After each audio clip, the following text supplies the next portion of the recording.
그러면 오늘 또 말씀을 본격적으로 하나님과 함께 동행하는 마음으로 살펴보도록 하겠습니다. 사도행전 오늘은 저 7장의 말씀을 잡아봤는데요. 좀 보시면은 6장이 이제 좀 건너뛴 걸로 지금 이해하실 수가 있는데, 그 6장을 우리가 이해하려면은 사실은 6장과 8장을 이해하는 게 저는 적합하다고 생각이 들어요. 이 스데반과 그리고 사울이었던 바울의 관계, 그 부분을 설명하는 게 좀 필요할 것 같아서 6장과 8장은 다음 주에 묶어서 같이 말씀드릴 수 있으면 좋겠고요.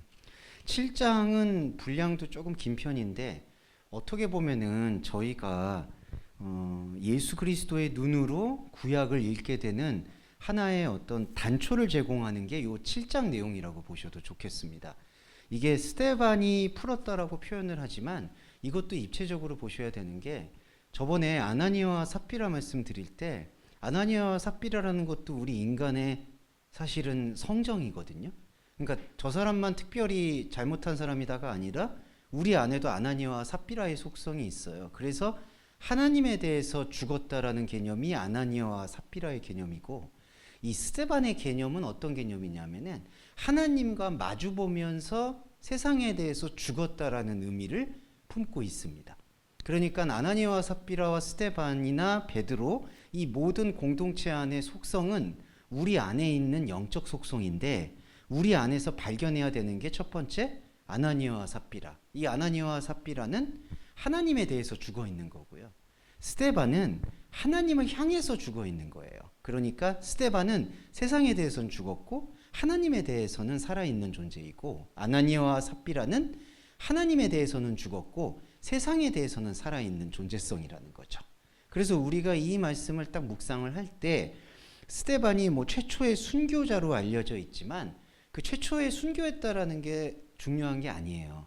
이 스데반이라는 모습이 바로 우리의 모습이어야 되고, 이 스데반이 말하고 있는 구약 성경에 대한 신앙 고백이 바로 우리의 고백이 되어야 된다. 이래야지 우리 안에 아나니아와 삽비라를 발견하는 것과 동시에 우리 안에 하나님과 완전히 함께 하시는 스데반이 함께 한다라는 걸 확신할 수가 있습니다. 그래서 이러한 관점으로 우리가 스데반을 묵상할 필요가 있는 거예요. 그리고 다음 주에 또 자세히 말씀드리겠지만, 이 스데반과 함께 했던 존재가 누가 되냐면은 아이러니하게도 바울입니다. 그래서 바울은 종교의 대표 존재였는데, 스데반을 통해서 바울이 자기 자신을 발견하고 세상에서 종교로, 종교에서 신앙으로 넘어가는 영적인 그 발판을 마련했다고 볼 수가 있어요. 그래서 이러한 관계성을 가지고 묵상하시면 좋을 것 같고, 그 다음에 저희가 작년 여름에도 이제 그 에스겔서나 시편을 통해 세미나를 말씀을 드렸는데, 이제 제가 그런 부분으로 그리스도론적으로 얘기할 수 있는 이 근거들이 요 사도행전 7장의 스데반의 구약 인물들에 대한 풀이에서 그 실마리를 잡을 수 있다, 이렇게 설명을 드릴 수 있을 것 같아서 오늘은 분량이 좀 길어 보일 수도 있지만 그래도 같이 한번 그 흐름을 짚어보시면 좋겠습니다. 자, 처음에 시작을 할게요. 이제 7장의 첫 번째 1절은 대제사장이 이제 이것이 사실이냐. 근데 대제사장이 묻는 거는 스데반의 그 이런 이단적인 것이 사실이냐, 이걸 캐묻는 거죠. 그러니까 예수를 메시아로 믿는 게 맞는 거냐, 그거를 캐묻는 게 대제사장의 말인데, 이거를 잘 이해해 주셔야 돼요. 자, 7장 1절에 대제사장이 이것이 사실이냐라고 묻는데, 여기서부터 쭉 2절부터 거의 어디까지 가냐 하면은 이 55절까지 갑니다. 55절, 56절, 아니면 53절.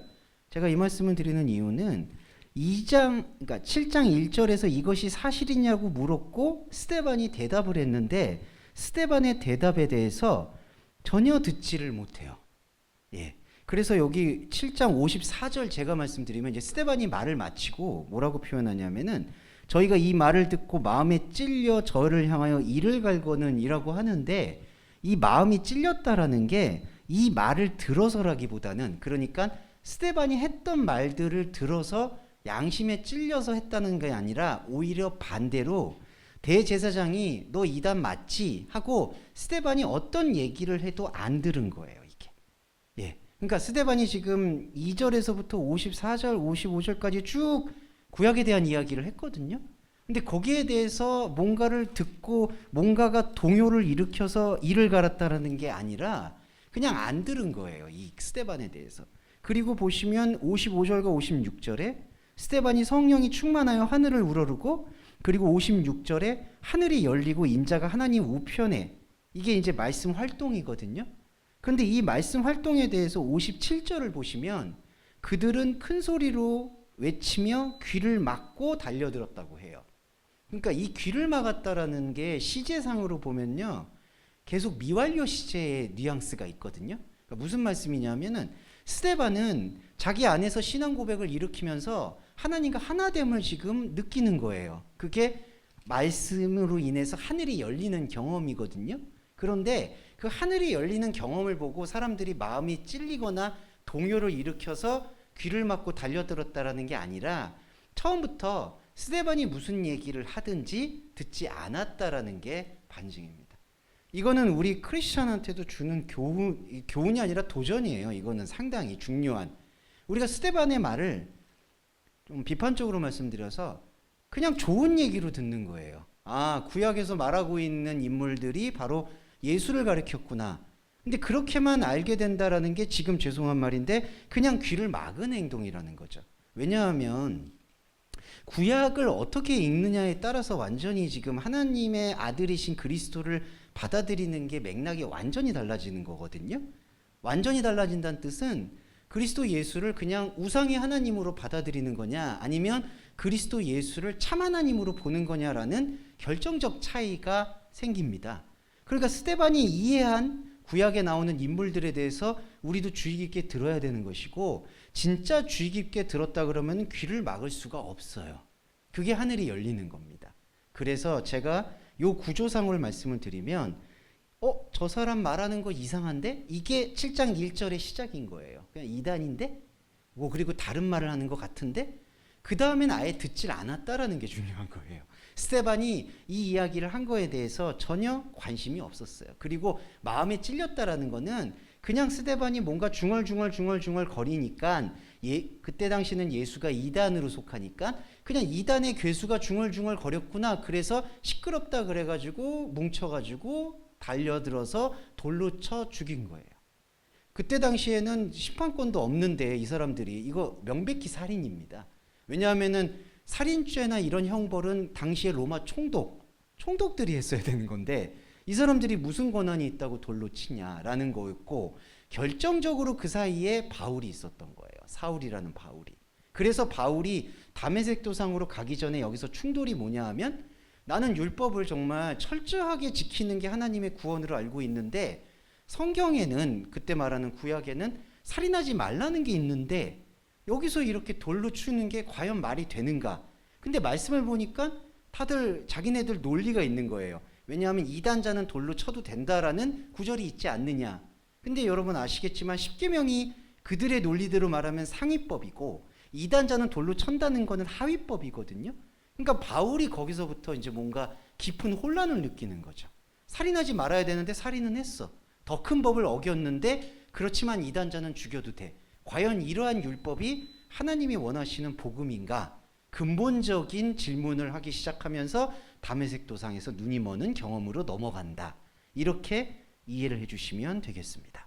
자, 그래서 다시 본론으로 들어오면 7장 2절부터 55절까지는 우리가 듣고 알아야 된다는 거예요. 그냥 예수님, 구약에서 말하는 예수님을 하나님이 구약 인물들을 통해서 드러냈구나, 이 정도가 아니라 어떻게 그 인물들이 하나님을 찾아갔는지를 우리가 알아야 되는 거고, 그게 바로 구약에 나오는 인물들이 우리의 모습이다라는 것을 확인하는 과정이라 생각을 하셔야 될 것 같아요. 자, 그런 관점을 가지고 말씀을 드릴게요. 2절에 보시면 여기 보세요. 우리 조상 아브라함이 하란에 있기 전 메소포타미아에 있을 때에 영광의 하나님이 그에게 보였다라고 합니다. 근데 창세기를 보시면요, 하란에 있을 때 아브라함한테 하나님이 나타나셨어요. 그래서 내가 너를 모든 자손의 무별과 같은 자손이 되게 할 것이다 모든 민족의 조상이 되게 할 것이다. 그거는 하란에 있을 때 말씀을 했는데 지금 스데반은요. 하란에 있기 전 메소포타미아. 이 메소포타미아는 구약의 용어를 빌리면 갈대아 우르입니다. 갈대아 우르에서부터 불렀다. 그럼 이 얘기는 갈대아 우르라는 지역이 중요한 게 아니라 아브라함에게 그리고 우리한테 하란이라는 특정한 장소에 있기 전부터 곧 하나님의 시간대에는 늘 아브라함을 불렀다. 그리고 늘 아브라함에게 영광의 하나님으로 나타났다라는 거죠. 그래서 우리가 이 그리스도론적으로 말씀을 묵상할 때 카이로스라는 하나님의 시간, 크로노스라는 인간의 시간 이런 거를 제가 설명을 드리는 이유가 요 스데반의 신앙 고백에 분명히 녹아 있는 거예요. 이게 인간의 시간적으로 본다 그러면 창세기에서 보는 것처럼 하란에 있을 때 그때 하나님이 나타나서 우리도 그런 거 있잖아요. 어떤 특정할 때 하나님이 임재하셔서 음성을 주셨다. 근데 스데반이 본 거는 하나님의 음성은 하나님의 시간 속에서 계속해서 흐르고 있었다. 이거를 바울은 영원 전이라고 표현해요. 시간적으로 전이 아니라 하나님의 영역에서는. 그래서 여기서도 7장 2절에 하란에 있기 전 메소포타미아에 있을 때라는 개념은 메소포타미아 장소가 아닌 하나님은 당신의 시간 속에서 아브라함에게 우리에게 늘 영광의 하나님으로 나타났다. 이거를 설명하고 있다는 것이죠. 그러니까 이미 이 스데반의 치열함이 여기서부터 시작을 한 거예요. 이걸 우리가 이해를 하실 필요가 있고 그 다음에 3절은 고향과 친척을 떠나 내가 너에게 보일 땅으로 가라 이렇게 얘기를 합니다. 그러면 여기서 이제 이 말씀을 우리가 정확히 해석을 할 필요가 있는데 자 사람이 생각하는 땅은 고향과 친척으로 묶여 있어요. 이건 필연적이에요. 그러니까 사람이 두 발 딛고 있는 땅이라는 개념은 친척이라는 거는 끈을 얘기하거든요. 선악과에서도 끈으로 치마를 만들었다고 하듯이 이 친척이라는 개념은 단순히 뭐 일가 친척을 얘기하는 게 아니라 자기가 관계 맺고 있는 거를 얘기를 해요. 고향은요 자기가 돌아가야 되는 곳을 얘기해요. 근데 이게 바로 땅의 생각이 갖고 있는 모든 대표예요. 돌아가야 되고 그리고 자기가 친척으로서 뭔가 관계를 맺고 있는 게 입증이 되고 증명이 돼야 되는 게 인간이 갖고 있는 땅에 대한 생각이에요.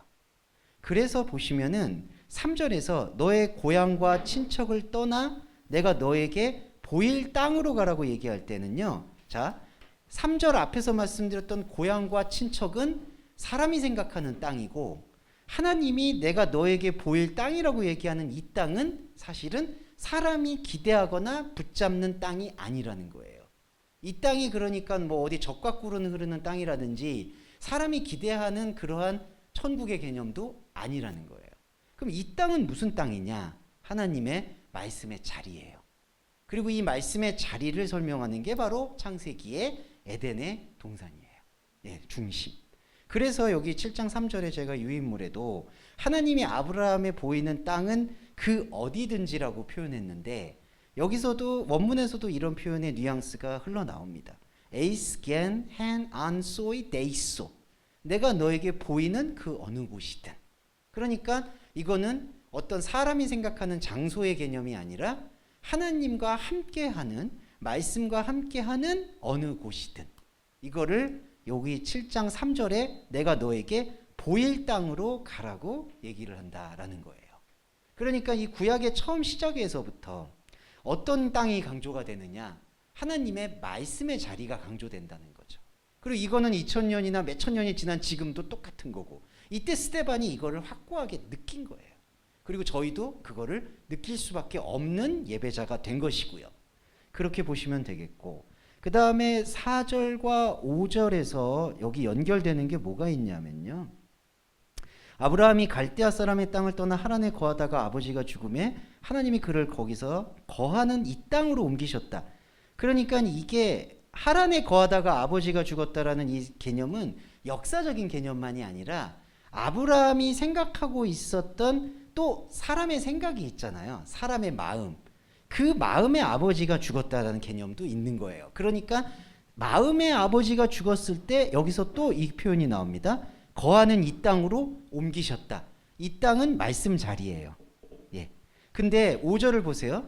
이 말씀 자리에 이 땅에는 여기 보시면 발붙일 만큼의 유업을 안 줬다. 이 유업이요, 두 가지 의미가 있습니다. 자, 상속의 개념인데 우리가 상속의 개념을 조금 깊게 묵상을 해보면 상속은 부모님이 돌아가셨을 때 효력을 발휘한다고 해요.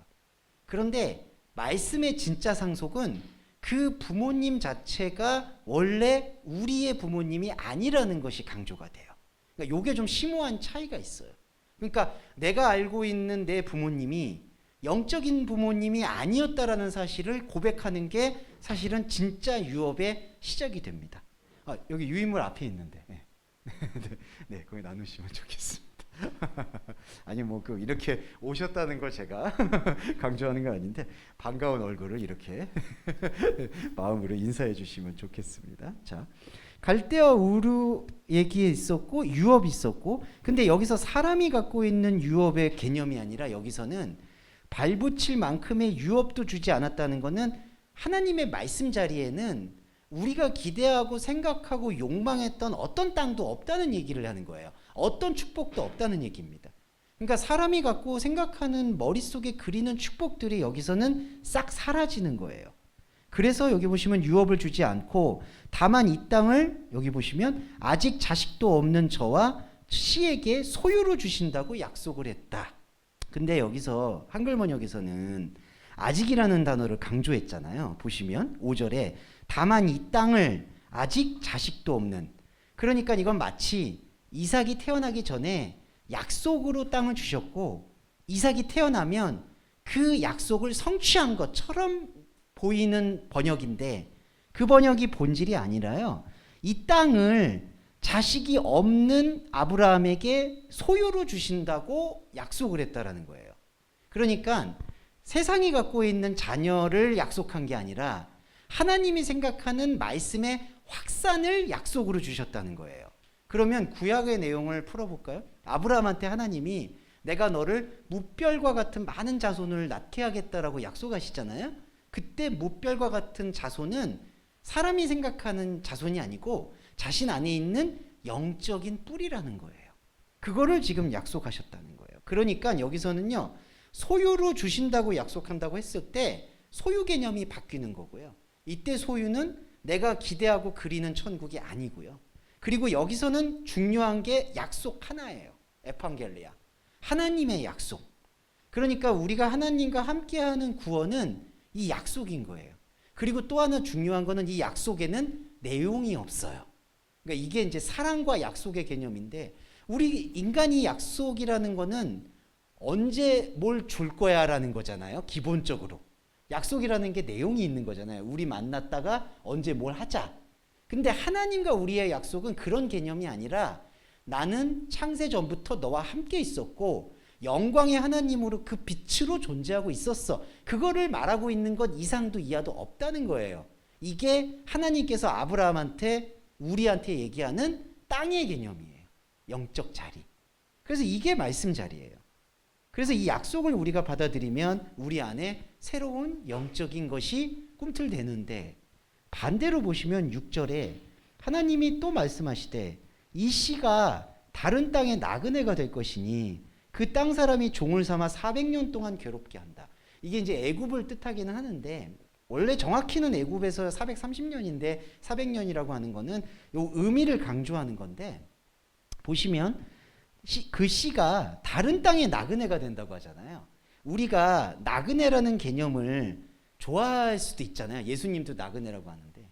근데 이게 개념이 안 바뀌면 이 나그네는 굴레예요. 왜냐하면 나그네라는 뜻에서 온전히 내가 이 땅에서 하나님과 함께하지 않는다라는 것을 고백하는 나그네는 이 땅에서 있든 없든 상관이 없는데 나는 이 땅에서 어디든지 머리를 둬야 된다라는 생각을 갖고 있는 나그네는 일평생이 불행한 거예요. 그러니까 나그네도 같은 개념인데 완전히 다른 게, 나는 지금은 머리 둘 곳이 없지만 앞으로는 어딘가 머리를 두고 싶어라는 그 희망을 갖고 있다면 그 나그네는 사실 약속의 자녀가 아닌 거예요. 그러니까 어디든 가겠지, 그럼 죽은 다음에 가겠지, 그런 게 아닌 거예요. 바로 여기가 하나님 나라거든요. 그런데 여기 보시면은 이 씨를 이 땅 사람이 종을 삼는다고 합니다. 이게 이제 애굽을 상징하는데, 그러면은 이 땅 사람은 뭐냐면은 하나님이 아브라함한테 말하는 약속의 땅이 아니고, 이 씨가, 약속의 씨가 하나님의 말씀이 아닌 다른 것에게 헌납되어 있는 상태를 뜻하는 거예요. 그러니까 여기 보시면 그 씨가 다른 땅의 나그네가 된다라는 거는, 원래 하나님의 말씀은 여기 있는 건데 우리가 여기 있다라는 하나님의 말씀을 만족하거나 이 빛을 바라볼 생각을 하지 아니하고 다른 곳에 눈을 돌리고 있으면, 그 다른 곳에 있는 사람 땅의 주인이 우리를 종을 삼아서 400년을 괴롭게 한다는 뜻이에요. 이해되시죠? 그러니까 이게 우리한테 가장 중요하게 다가왔어야 될 포인트라는 거죠. 네, 그 씨가 다른 씨가 돼버려요. 그러니까 이게 무슨 뜻이냐면, 우리는, 자, 하나님이 볼 때에는 우리 안에는 빛의 온전함이 있는 건데, 그리고 빛의 거룩함이 있는 건데, 우리가 가지고 있는 하나님과 다른 생각이 그 빛의 진짜 영적 쓰임새를 못 알아보고 모르고, 그런 어떤 그 영적 쓰임새의 파편들을 가지고 뭐 양심, 사랑, 감정, 황홀함 뭐 이런 것들을 가지고 그냥 세상이 갖고 있는 친척과 움직임 속에다가 이거를 다 헌납해 버리는 거예요. 근데 이게 큰 배신감이 뭐냐면요, 이렇게 헌납을 하잖아요. 내 친척, 내 가족, 내 눈에 보이는 것들 분명히 배신할 수밖에 없어요. 왜냐하면은 이건 하나님의 빛과 상관이 없기 때문에. 네, 그래서 여기서 400년 동안 괴롭게 된다는 게 바로 그 의미로 보시면 되겠습니다. 자, 그리고 8절 볼게요. 8절하고 9절인데, 자, 할례의 언약을 아브라함에게 주셨어요. 이게 조금은 민감하지만 중요하게 말씀드리고 싶은 건데, 자, 아브라함한테 하나님이 할례의 언약, 여기서 언약이 중요합니다. 그러니까 할례라는 의식을 하나님께서는 강조하시는 게 아니라, 이 할례의 언약이라는 건 할례의 속뜻을 알아달라는 표현인 걸로 이해하셔야 돼요. 그러니까 할례를 정말 하는 게 중요한 게 아니라, 하나님께서 할례라고 말하는 그 할례가 무엇인지를 알아달라는 게 할례의 언약이에요. 그런데 할례의 언약, 하나님께서 말씀하시는 할례의 언약은 내가 가지고 있는 생명의 빛을 땅의 생각과 뒤섞지 말라는 게 하나님이 말씀하시는 할례거든요. 할례라는 뜻이 주변을 지워서 중심을 밝히다라는 뜻이니까 그게 할례의 언약이에요. 그런데 아브라함이 이삭을 낳아 8일 만에 할례를 행합니다. 이게 의식적으로 8일 만에 어떤 거세하는 할례 이런 행위도 있을 수가 있지만, 이 8일 만에 할례를 행한다는 것은 하나님이 주셨던 본질의 생각을 사람이 주어진 종교적인 행위로 내려앉히는 행동인 거예요. 이 8이라는 숫자가 갖고 있는 의미가 긍정적인 의미도 있어요. 7이라는 완전함을 품어서, 하나님의 완전함을 품어서 8의 세상을 살아간다라는 뜻도 있지만, 또 반대로 7이라는 완전함을 잃어버리고 또 자기의 행위를 돌이킨다라는 것도 8이라는 숫자 안에는 함축이 되어 있습니다. 그러니까 우리가 히브리어 숫자를 이해하거나 문자를 이해할 때 항상 양면성을 다 같이 봐야 돼요. 그러니까 어떤 것이라도 다 톱으로 가는 게 아니에요. 그러니까 왜냐하면 하나님은 다 톱, 선하신데 그게 우리 안에서 항상 선악 구조로 부딪히기 때문에 우리가 그거를 명확히 말씀으로 도키마죠, 인식할 필요가 있어요. 그래서 여기는 반드시 이삭이, 하나님이 약속의 할례를 허락하셨는데 아브라함은 이삭에게 할례를 주는 거는 긍정적인 행동이 아니라 하나님에게 자기 의로 영광을 돌리려는 아브라함의 약속의 망각을 여기서 표현하고 있는 거예요. 자, 약속의 망각이 어떤 결과를 초래하냐 하면은, 이삭이 야곱이 12조상을 낳으니, 그런데 9절에 보시면 이 12조상이 요셉을 시기하여 예굽에 팔았다라고 되어 있습니다. 자, 이게 뭐냐? 하나님의 할례의 언약이 영적으로 이어진 게 아니고 사람이 가지고 있는 그냥 종교적인 할례의 생각이 12조상을 낳은 거고, 12조상이 요셉과 시기를 벌여서 애굽에 팔아요. 근데 여기서 이제 이 스데반의 이 영적인 것을 주목해야 되는데, 첫 번째는 12조상이 9절에 보시면은 8절에 말하고 있는 12조상이 9절에 이 12조상이 요셉을 시기하잖아요. 근데 중요한 거는 그 12조상 안에 요셉도 있어요. 네. 그러니까 자, 11족장이 마지막 하나인 요셉을 시기한 게 아니라 12명 안에 요셉이 다 있어요. 근데 요셉을 시기한 거예요. 자, 이게 뭐냐 잘 보셔야 되는데 12족장 안에 요셉이 그 구약 성경에 보시면 용모가 가장 수려하다라는 표현이 나와요. 이게 뭐냐? 가장 선해 보인다는 뜻이에요.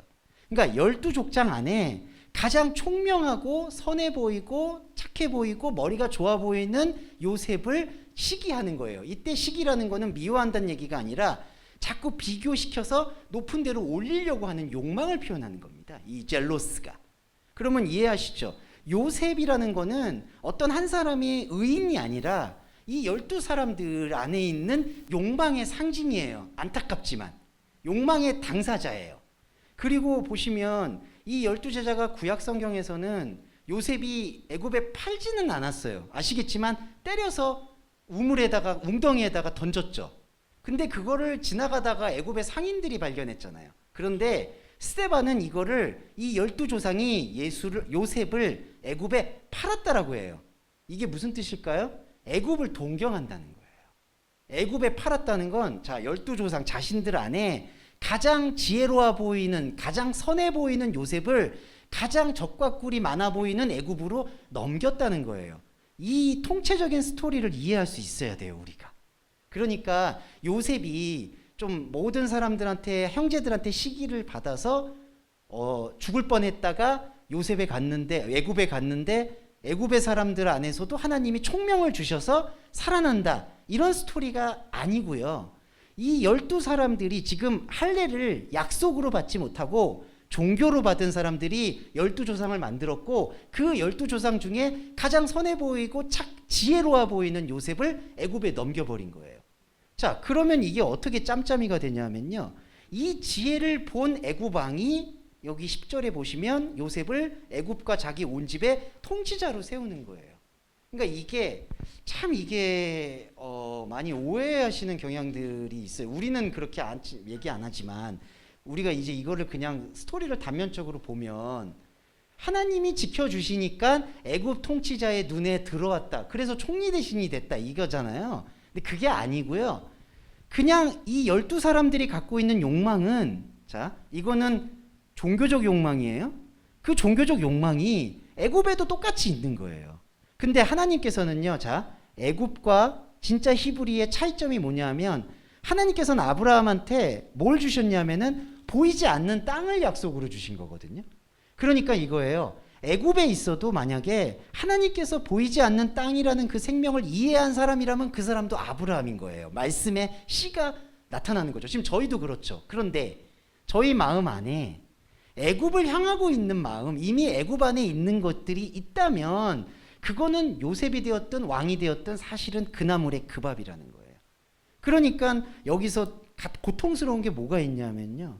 11절에 보시면 애굽과 가나안 온 땅에 흉년이 들어 환란이 있는데 우리 조상들은 양식이 없다. 자, 이거는 어떻게 없을 수 있게 되느냐? 중요한 거는 애굽이 요셉이 꿈을 해몽하잖아요. 그래서 애굽은 7년이 대기근이 있는데 그 기근을 대비하잖아요. 근데 그 대비를 하는 게 옳은 거냐 틀린 거냐라고 봤을 때는 틀린 거예요. 왜냐하면요, 이 7년의 기근이라는 것이 상징하는 바는 이 땅의 양식이라는 거는 누구에게 충분히 주어지지 않는다라는 걸 암시해요. 그러니까 자, 애굽이 곡식을 모았죠. 애굽이 곡식을 모으면 다른 데는 곡식이 없을 수밖에 없어요. 그러니까 여러분 이게 우리 삶에도 똑같아요. 예, 우리가 많이 가지잖아요. 그러면 어쩔 수가 없어요. 이 재화의 분배는 어떤 사람이 많이 소유하게 되면 어떤 사람은 적게 갈 수밖에 없어요. 이거는 도리 없이 인간이 욕망으로 살아가는 이상은 굴레예요. 그러니까 이거 보세요. 요셉이 거기 들어갔다? 그리고 결국 이 스토리가 어떻게 되죠? 형제들이 거기로 다 들어가죠. 이게 아름답게 미화가 돼서 그렇지 그게 아니에요. 12조상들은 하나님의 할례를 잃어버리고 애굽이 동경하고 싶어서 애굽에다가 판을 말아놔서 애굽에서 곡식을 저장해서 다른 사람들에서 다른 지역에서는 곡식이 없으니까 여기 가야 된다라고 죄송한 말인데 자기 종교적 합리화를 일으키는 거예요. 여기 곡식 없어요. 그러니까 곡식 없으니까 곡식 있는 데로 가야죠. 제일 안 좋은 게 뭐냐 하면은 왜 안 좋냐 하면은 이렇게 곡식이 없는데 우리들은 곡식이 없고 애굽은 곡식이 있는데 애굽에는 우리 형제가 살고 있다. 그러니까 형제가 우리를 이끌어줬다. 하나님이 그 형제를 하나님이 높여주셨다. 애굽에서. 이렇게 스토리를 만들어 버리는 거죠. 그게 아니에요. 지금 스데반이 고백하고 있는 거는 애굽은 처음부터 너희들이 가고 싶었던 것이다. 그런데 형제를 팔아가지고 형제의 그 현명함과 세상의 현명함을 서로 맞춰가지고 하나님의 뜻인 것처럼 둔갑시켰다는 뜻이에요. 그러니까 이 고백이 스데반의 엄청난 고백인데 이걸 아예 듣지도 않고 그냥 죽이는 거죠. 예, 이 부분을 여기서 중요하게 우리가 보셔야 될 것 같고, 조금 넘어가서 설명드리면 16절에 자 이제 이렇게 해서 요셉을 보내서요. 요셉이 애굽에서 죄송한 말인데 남의 거 다 뺏어가지고 곡식 만들어 놓고 우리 여기 곡식 없으니까 이쪽으로 가자라는 명분을 만들었어요. 그리고 다 이렇게 잘 사는 것처럼 보여요. 그런 게 스데반이 여기서 뭘 지적을 하냐면은 15절과 16절 보겠습니다. 야곱이 애굽으로 내려가 자기와 우리 조상들이 거기서 죽고 16절에 세겜으로 옮겨서 아브라함이 세겜 하몰의 자손에게서 은으로 값주고 산 무덤에 장사가 됐다라고 하는데, 아시겠지만 아브라함은 그 막벨라 굴에서 장사가 됐거든요. 그러면 여기서는 왜 세겜으로 얘기를 할까? 이게 스데반이 이거 헷갈려서 그러는 건지 누가가 헷갈려서 그런 뜻은 아니라고 봐요. 여기 세겜에서 아브라함이요 첫 제사를 지낸 곳이에요. 그러니까 하나님의 약속을 듣고 처음 정착한 곳, 처음 제사를 드렸던 곳이에요. 근데 여기 보세요. 처음 제사를 드렸던 곳을 은으로 값을 주고 무덤에 장사했다라고 표현한 요 스데반의 표현이 뭘까요? 아브라함이 첫 제사를 지는 이 첫 단추는 하나님의 말씀의 충만함이 아니라 자기 종교성이라는 것을 여기서 폭로하는 거예요. 자기가 첫 제사했던 곳이 무덤이라고 표현하는 것은 무슨 의도일까요? 아브라함의 인생 안에도 하나님의 약속이 있음과 동시에 자기의 생각에 지옥이 있었다는 거예요. 그래서 세겜에서 장사를 했다고 표현한 거예요. 원래 실상은 막벨라굴에서 장사가 된 건데 그게 아니라 아브라함이 하나님 음성을 듣고 첫 제사를 드렸던 곳이 죽은 곳이다. 하나님에 대해서. 그러니까 우리가 이거를 집중해서 보면 어떻게 될까요? 제사를 드렸던 거기서부터 꼬였다는 거예요. 이걸 더 거슬러 올라가면 노아가 방주에서 제사를 드려요. 근데 중요한 건 하나님이 제사를 드리라는 말이 없어요. 카인도 보세요. 땅에서 소산으로 뭘 드려요. 아니에요. 아벨은 양이라고 하잖아요. 양이 자기 자신이에요. 그게 문학적 이 문장 자체가 그래요. 그러니까 아벨은 제사를 드린 게 아니라요. 그냥 자기 자신을 고백한 거예요. 그게 어린 양이에요. 근데 가인은 뭔가 드리죠. 노아도 방주에 들어왔는데 또 뭔가 드리죠. 그리고 포도농사 지어서 술 취하죠. 자, 이런 모든 흐름들이 뭘 얘기하고 있느냐? 제사라는 것 자체가 제사를 드리냐 안 드리냐가 중요한 게 아니라 그렇게 제사를 드려서 하나님께 영광을 돌리려고 한다는 게 나의 의를 통해서 하나님께 다가가려고 한다는 거죠. 이게 뿌리 깊은 인간의 본성이다. 그래서 이 본성을 고백하는 게 오히려 진짜 예배가 돼야 된다는 거예요. 그거를 사도 스데반이 정확히 저는 짚었다라고 보는데 이게 오류가 아닌 거죠. 그러니까 아브라함이 첫 제사를 드렸던 곳이 아브라함이 하나님에 대해서는 죽어 있는 곳이었다라는 것을 선포하는 게 바로 이 부분입니다. 그래서 자 여기 조금만 더 들어가 볼게요. 아브라함이 17절에 하나님이 아브라함에게 약속하신 때가 가까움에 이스라엘 백성이 애굽에서 번성하여 많아졌더니, 자 이게 얼마나 불행하냐 하면, 자 약속하신 때가 가깝다는 건요, 이 가깝다는 게 어떤 뜻이냐, 헬라어적 표현으로 말씀드리면 이미 있다는 뜻이에요. 그러니까 우리 이 동양의 동사, 그러니까 한글의 동사는 가깝다는 거는 아직은 안 왔는데 충무로까지 오셨다, 뭐 요 정도잖아요. 집에서 출발해서. 근데 그게 아니라 이 앵기켄, 가까이 왔다는 건 이미 와 있는데 점점 더 알아간다. 그러니까 어떤 관계를 설명하고 있는 거예요. 그러니까 하나님이 아브라함에게 약속하신 때가 가깝다는 건 하나님의 약속은 계속해서 있는데 반대로 이스라엘 백성이 애굽에서 번성한다. 이거는 완전히 다른 거죠. 그러니까 하나님은 종일 구원의 빛을 펼치고 있는데 인간이 갖고 있는 생각이 점점 더 이게 번성한다는 거예요. 애굽에서. 네.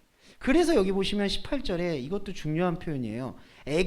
요셉을 알지 못하는 새 임금이 애굽 왕위에 오름에, 이게 왜 스데반이 이걸 강조했냐면 요셉을 알지 못하는, 그러니까 요셉이라는 하나님의 특별한 사람이 있어서 애굽에서 이스라엘 사람들이 들어갈 수 있었다만이 아니라 요셉을 몰라도 이스라엘 사람들은 또 다른 요셉을 세운다는 얘기예요. 네, 그러니까 애굽하고 이게 또 대항이 되잖아요. 네, 자, 이런 표현들이 우리 안에서 중요하게 이제 나타나고 있는데, 여기 모세가 등장을 합니다. 자, 모세가 22절로 갈게요. 근데 20절과 22절도 볼게요. 자, 여기서부터 조금 더 이제 깊어지는데 이것만 설명을 드리고 조금 더 쉬었다 하겠습니다. 자, 요셉 자체는 솔직히 이제 말씀드리면, 자, 창세기에 나오는 모든 족장들 인물들은 하나님 없음의 고백에 집중돼요. 왜냐하면 요셉도 결국에는 그 당사자는 억울할 수 있어도 12조상의 그냥 뿌리예요. 그래서 아까 말씀드렸듯이 종교적 합리화를 위해서 요셉을 먼저 애굽으로 간 것뿐이에요. 자, 그게 요셉이 갖고 있는 속성이고, 요셉은 거기서 돌이킬 수 없었어요. 그런데 이 모세는 좀 달라져요.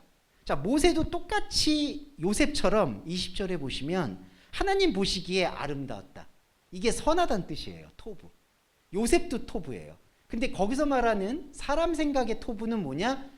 여기서 애굽에서 뭔가 대단히 쓰임새가 있겠네라고 생각하는 게 바로 모세의 요셉과 비슷한 맥락인 거예요. 그래서 여기 보시면 22절에 모세가 애굽 사람의 학수를 다 배워 그 말과 행사가 능하다. 이거 요셉하고 똑같죠. 자, 그런데 모세가 뭐가 달라지냐면은 모세에게서는 이게 달라져요. 처음에는 종교성이 들어와요. 애굽 사람들이 우리 동족을 핍박하네? 그래서 애굽 사람 중에 누구 한 명을 죽여요. 그래서 뭔가 충돌을 일으켜요. 그런데 여기서 스데반이 느끼는 거는, 모세는 자기 종교성과 자기 의의를 드러냈는데, 모세가 여기서 탁월한 점은 그 자기 종교성과 자기 의의를 드러내니까 또 다른 자기의 의의가 자기하고 또 싸운다는 걸 보는 거예요. 이게 왜 그러냐면은 이튿날에 26절에 이스라엘 사람들이 싸울 때 모세가 와서 화목시키려고 한다라고 해요. 자, 왜냐하면 이스라엘 사람들을 죽인 게 아니고 24절에는 압제받는 자를 위하여 원수를 갚아 애굽 사람을 쳐 죽였거든요. 그러면은 모세가 볼 때에는 이스라엘 사람들은 싸울 일이 없다고 생각을 하는 거예요. 이스라엘은 하나님한테 선택받은 민족, 애굽은 세상 민족. 자, 이걸 우리한테 보면은 우리의 종교성이죠. 세상으로부터 멀리하고 하나님을 섬기면 세상에서는 구별되는 하나님 자녀가 될 거다라는 희망이 1차적으로 우리한테 필요한 종교성이었어요. 근데 모세는 또 뭘 깨닫냐면은, 이게 자기 의구나. 그러니까 세상 저리 가고 하나님의 난 백성이 됐어 라고 생각할 때 이게 보인 거예요. 이스라엘 사람들이 싸우는 게. 그러니까 이거는 단지 스데반이 이스라엘 사람들끼리 싸우는 걸 묘사하려는 게 아니라, 내 안에 자기 의가 충돌하는구나. 이게 율법이에요. 그러니까 내가 이게 하나님 법을 더 잘 지키는 거야. 이게 하나님 법을 더 잘 지키는 거야. 이런 식으로 충돌하는 게. 그러니까 자, 여기서 구별되는 건 애굽은 아예 세상의 논리인 거고, 근데 세상의 논리에서는 하나님을 알지 못한다는 것을 일단은 깨달았어요. 그래서 세상을 내려놓고 이제 하나님을 섬기려고 해요. 그런데 하나님을 섬기려고 할 때 안타깝게도 인간의 본성상 자기 의가 드러나서 또 자기의끼리 싸우는 거예요. 그래서 이것이 우리 안에서 돌고 있다는 것을 깨달아서 결국에 모세가 밖으로 나와버려요. 이게 뭐냐 하면은 바로 미디안 땅에 나그네 되는 겁니다. 29절에 미디안 땅에 나그네가 된다. 자, 이때 나그네 개념을, 그런데 이제 중요한 게, 이제 미디안 땅으로 나오잖아요. 이 미디안 땅으로 나오는 게 어떤 분들은 이거를 좀 긍정적으로 보기도 하는데, 이거는 또 긍정적인 면이 아니에요. 자, 이게 좀 복잡한데 왜 긍정적인 게 아니냐면, 자, 모세는 시작이 이렇게 돼요. 하나님 보시기에 선하더라. 이건 하나님 보시기에 선한 거 아니에요. 사람이 볼 때 지혜로운 거예요. 그래서 애굽에서 다 훈련을 시켜요. 근데 모세 안에 종교성이 눈을 떴어요. 그래서 이 애굽을 거부하고 이스라엘을 찾아가려고 했어요. 근데 이스라엘 안에서 자기 의가 또 충돌하는 걸 봤어요. 그래서 미디안 땅으로 왔어요. 안타깝지만 이 미디안 땅은 어디냐면은 바로 요 애굽 세상하고 또 붙어요. 이게 무슨 뜻일까요? 종교를 열심히 받는데 종교 안에 진짜 자기가 없어. 그러면 그 다음에 뭘 봐야 되냐면요. 하나님이 아브라함에게 약속했던 그 약속을 봐야 돼요, 이제. 자, 종교적인 자기의가 충돌하는 걸 봤잖아요. 그러면 여기도 의가 없네. 그러면 하나님의 약속을 봐야 돼요. 근데 모세는 자이든 타이든 하나님의 약속으로 간 게 아니라 미디안으로 간 거예요. 예. 그럼 이때 미디안이 영적인 광야를 얘기하는 게 아니라요. 그냥 애굽에 다른 거예요. 그 상황 속에서, 이 사이클 속에서 갑자기 모세가 마지막 중심을 본 거예요. 이게 저희가 중심을 보는 것과 똑같은 거예요. 세상에서 살지 못했어. 세상에서는 살지 못하겠어. 그래서 종교를 봤어. 근데 종교 안에서 자기의가 부딪혀. 그래서 우리 모세의 사이클로 보면 이것도 아닌 것 같아. 그냥 죽은 듯이 살래. 그래서 다시 세상으로 돌아간 게 미디안이에요. 근데 하나님께서는 이 큰 흐름 속에서 약속을 놓지 않으시고 바로 이거를 표현하셔요. 33절에 주께서 가라사대 내 발에 신을 벗어라. 내 섰는 곳은 거룩한 땅이다. 자, 이게 뜻하는 바가 뭐냐면요. 발에서 신을 벗는다고 해서 인생이 끊어지는 건 없어요. 중요한 거는 발에서 신을 벗든 안 벗든 우리 인생은 쭉 가는 거예요. 근데 우리 인생 안에 모세처럼 이 파노라마가 계속 돌아다니는 거예요. 세상에서 종교로, 종교에서 또 세상으로, 또 세상에서 종교로. 우리의 이 현상적인 삶은 항상 이 사이클이에요.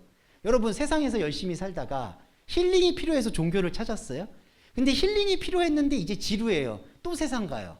우리 제주도에다가 펜션하는 게 다 그런 개념이잖아요. 네, 일주일 동안 일했는데 지쳤어. 거기 가. 위로받아. 또 세상 살아. 이게 애굽, 그 다음에 이스라엘 사람들, 미디안, 또 애굽, 이스라엘 사람들, 미디안. 이거 반복인 거예요. 이 반복이 발의 신을 벗어도 계속돼요. 근데 여기서 하나님이 발의 신을 벗으라고 얘기하시는 이유는 뭐냐면 너의 인생은 미안한 말이지만 이럴 수밖에 없는데 항상 내가 너에게 말하고 있는 이 약속이 존재하고 있어. 그게 거룩한 땅이라는 거예요.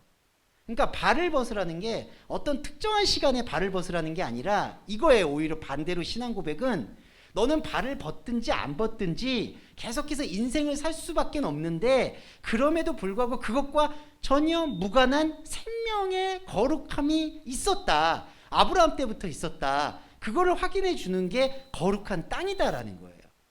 그래서 모세가 이거를 느끼고 가시떨기에서 하나님을 만나고 그걸 통해서 이제 백성들에게 하나님과 함께하자라는 출애굽을 비로소 이루어낼 수가 있었다는 거죠.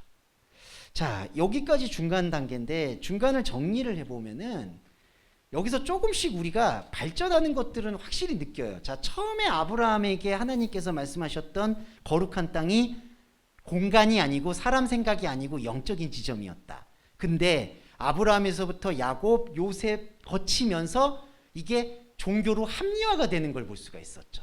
그런데 그게 모세로도 이어져 내려왔는데 모세가 그거를 깬 거예요. 그러니까 저와 여러분의 신앙의 활동에서도 이게 계속 흘러야 돼요. 처음에 아브라함에게 약속했던 걸 모세한테 내 발에 신을 벗으라는 걸로 다시 주시는 거예요. 그래서 여러분 이것 자체를 인식하는 게 출애굽이 돼요. 그러니까 모세가 뭐 거룩한 사명을 받아서 끌어내온다가 아니라 모세가 하나님을 만났던 그 자체가 출애굽이라는 거예요.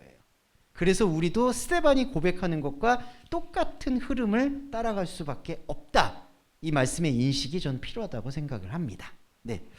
자, 시간 좀 지났지만 잠깐 쉬었다가 또 말씀 좀 정리해 볼게요. 저희 오늘 시간이 좀 많이 지나갔네요. 예, 죄송합니다. 네. 네. 자, 편하게 조금 더 말씀을 드리도록 하겠습니다. 자, 이제 거의 다 왔습니다. 사실은 제가 거의 앞부분에 요 스토리에 대해서 잠깐 설명을 드렸고요. 그리고 이제 거룩한 땅 얘기를 한 다음에 어떤 부분이 나오냐면은 우리가 37장 38절은 좀 기억을 해주시면 좋을 것 같아요. 7장 38절에 시내산에서 말하던 그 천사와 우리 조상들과 함께 광야 교회에 있었다라고 얘기하는 게 이 스데반만이 갖고 있는 아주 탁월한 깨달음인데, 예, 이 광야와 교회를 동일시합니다. 근데 이제 이거를 어떻게 해석을 하느냐? 교회를 과정으로 보시는 분들이 있어요. 무슨 뜻이냐? 천국에 가기 위한 어떤 고난을 감당하는 곳. 그래서 광야를 교회라고 표현했나 보다라고 생각을 하는데, 말씀의 흐름을 여러분 잘 유추해 주시겠지만 교회는 그 자체예요. 그러니까 하나님의 말씀을 듣는 자리 자체예요. 그러니까 교회가 어떤 정거장이 아니에요. 그러니까 에클레시아라는 이 교회는 말씀으로 세상으로부터, 자기 종교성으로부터 불려내오는 그 자리, 그리고 거기가 하나님 나라예요. 그러면 더 놀라운 건 교회가 하나님 나라고 이 자체예요. 그 이상도 이하도 없어요. 사실 이게 말씀체가 되어진다라는 생명이거든요. 그럼 이 교회가 근데 광야라고 표현했다? 이게 스데반이 결정적으로 얘기하고, 제가 항상 말씀드렸던 가나안이라는 게 사실은 사람들이 가고 싶어 하는 곳인 것이지 하나님이 허락하시고 지시하신 땅이 아니라는 거예요. 처음에 아브라함한테 얘기하듯이, 그리고 애굽에 나온 백성들한테 젖과 꿀이 흐르는 땅으로 가라고 얘기하는 게, 그때 젖과 꿀이 바로 내 안에서 말씀이 샘솟는 자리라는 거죠. 그러니까 이게 아까도 저희가 대화 중에 잠깐 나눴는데, 자, 모세가 이렇게 해서 출애굽을 했는데 정말 사람들이 정신을 못 차리는 게, 애굽에서는 아론을 데리고 오고요. 그리고 이 미디안에서는 장로, 그 장인이 뭐죠? 이드로를 데리고 와요. 그래서 이 아론과 이드로가 뭘 상징하냐면, 아론은 종교를 상징하고요. 왜냐하면 레위인들을 만들고 제사장들을 만들어서 그 직분을 차지해요. 근데 하나님께서는 그런 제사를 원한 적이 없어요, 솔직히. 근데 아론이 그거를 대신하죠. 이드로는 어떻게 했냐면은, 자, 모세한테 그 출애굽한 사람들이 다 여러 가지를 물어봐요, 인생에 대해서. 근데 중요한 건 모세는 백성들의 인생이나 행정이나 정치를 상담해 주는 사람이 아니거든요. 근데 모세가 헷갈려 해요, 솔직히. 그러니까 그 자리에 미디안에 있었던 그 십보라의 아버지가 와서 천부장 백부장을 세우면은 체계적일 것이다. 이게 사람 생각이지 하나님 생각이 아니죠. 그러니까 모세는 맨 위에다 지도자를 세워놓고, 모세가 안수를 주거나 지혜를 준 사람들이 권세를 위임받아서 세상 일들까지 다 통치하게 만든 거예요. 이게 재앙입니다, 사실은. 크리스찬의 생명은요, 각자가 하나님을 만나야 돼요. 각자가 하나님 나라야 되고. 그래서 뒤늦게 모세가 그걸 깨달으면서 돌이키려고 해도, 아시겠지만 뭐 돌판을 깨도 뭘 깨도 아무 소용이 없어요. 그 다음부터는 그냥 아론과 이드로의 생각에 함몰되어서 쭉쭉쭉쭉 가나안으로 들어가 버리는 겁니다. 그래서 여호수아도 나중에 같이 들어가잖아요. 여호수아서를 읽어보시면 또 모세처럼 생각이 달라져요. 아, 이게 하나님 뜻으로 들은 게 아니구나. 그냥 우리가 볼 때 하나님이 말씀하시는 젖과 꿀이 아니라 사람이 볼 때 좋아 보이는 게 그때 가나안이라서 가나안으로 들어가는 거예요. 그러니까 하나님이 말씀하시는 가나안이 아니라는 거죠. 하나님이 말씀하셨던 가나안은 낮춘다라는 뜻이거든요. 지명 이름이 아니라 우리의 생각이 낮춰지는 것. 낮춰진다는 건요, 자기가 이렇게 높이려고 했던 모든 것들의 그 예봉이라고 하죠. 의지가 꺾이는 걸 말하는 거예요. 그래서 가나안이라는 게 겸손이에요, 사실은. 꺾이는 거. 그러니까 너의 생각을 꺾어라. 그냥 꺾고 노출시키고 하나님과 동행해라, 그 뜻인데, 아론과 이드로의 백성들은 결국 모세를 따르지 않아요. 그 결과들이 바로 이제 이 금송아지와 은송아지 우상을 만들었던 행동들이었다라고 스데반이 결론을 내리고 있어요. 자, 그런 부분이고, 그 다음에 여기서 조금 더 넘어가서 이 스데반이 결정적으로 얘기하는 게 이 부분이 또 하나 있는데, 45절과 46절, 47절 보시면 우리 조상들이 그것을 받아 하나님이 저희 앞으로 쫓아내신 이방인의 땅을 점령할 때에 여호수아와 함께 가지고 들어가서 다윗 때까지 이르렀다라고 표현하는데, 여기서 이제 좀 강조를 드릴게요. 그것을 받았잖아요, 45절에. 그럼 뭘 받았냐면요, 44절에 광야에서 우리 조상들에게 증거의 장막이 있었다라고 표현을 합니다. 이거 이제 계시록에서도 중요하게 쓰이는 게 증거 장막의 성전인데, 이 증거의 장막이 뭐냐? 딱 한 줄기예요. 그냥 아브라함한테 하나님이 얘기하셨던 그 땅이에요. 이 증거 장막이라는 것도, 증거는 하나님의 말씀이고요, 장막은 머문다는 뜻이에요. 동사, 머문다. 그러니까 증거 장막을 풀이하면 하나님의 말씀 안에 머문다는 뜻이 결정적으로 담겨 있어요. 그리고 하나님의 말씀 안에 머문다라는 거는 사실은 우리가 생각하는 눈에 보이는 세상에는 보이지 않는 거예요. 아브라함한테 약속하셨던 거, 모세한테 말씀하셨던 거 다 그 의미인 거예요. 그런데 그 증거의 장막을 가지고 조상들의 종교적인 생각은 이방인의 땅을 점령한 여호수아와 함께 증거 장막을 가지고 들어왔다라는 거예요.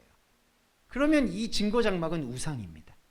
그러니까 다윗 때까지 이르라고 했을 때 구약 이야기 중에 제일 중요한 게 하나 있는데 법궤를 찾아오잖아요. 이제 잃어버렸다라고 해서 법궤를 찾아서 춤을 추잖아요. 근데 지난번에도 한번 말씀을 드렸는데 이 춤을 추는 게 이교도의 춤이에요. 그러니까 이방의 춤.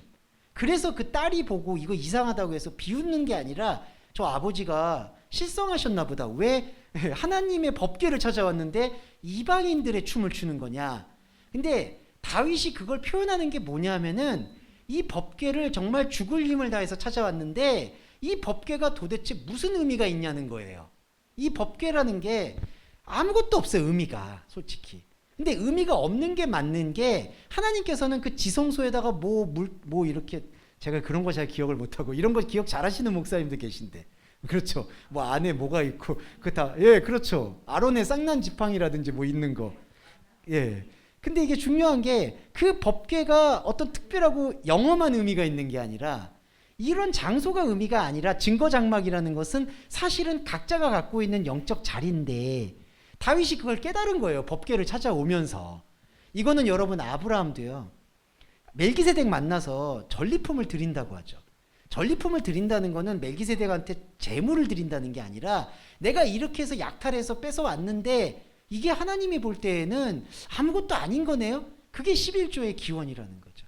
다윗도 법궤를 보니까 이거 정말 허무한 거예요. 이걸 찾아온다고 해서 하나님께 영광을 받는 것도 아니고 그래서 이러한 증거 장막이 하나님의 말씀이 아니라 사람의 생각으로 뒤엉키게 되는 게 다윗의 때까지 이르러요. 자, 참 아이러니한 게 46절과 47절이 다윗이 하나님 앞에서 은혜를 받아 야곱의 집을 위하여 하나님의 처소를 준비케 하여 달라 하더니 솔로몬이 그를 위하여 집을 지었느니라 하는데 여러분 이거를 잘 깨달아 주셔야 되는 게 하나님의 은혜를 받아서 처소를 지었다라는 게 하나님의 은혜를 통해서 처소를 지었다라고 많이 이해하시는데 그게 아니라요. 하나님의 은혜를 발견했는데도 불구하고 이 처소가 지어질 수밖에 없었다라는 걸 언급하는 거예요. 죄송한데 이 처소는 지어지면 안 되는 거예요. 자, 솔로몬이라는 게요. 어떤 거냐면요. 다윗이 갖고 있는 하나님 없음의 신앙 고백의 전부예요. 자, 왜 그러냐면은 다윗이 우리아의 아내를 취했고요. 그럼으로써 우리아는 죽었고요. 완전 재앙이에요.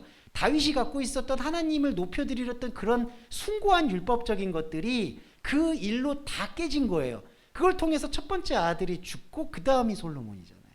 그러면은 솔로몬을 통해서 성전을 지어지는 거는 하나님의 영적 성전이지 육적 성전이 아니거든요. 근데 그 다음에 솔로몬이 태어나도 어쩔 수 없이 삼천 뭐 왕을 뭐 하고 여러 이방인들과 협약을 맺고 그래서 결국 성전을 만들어요. 그리고 여러분 요거 하나 말씀드릴게요.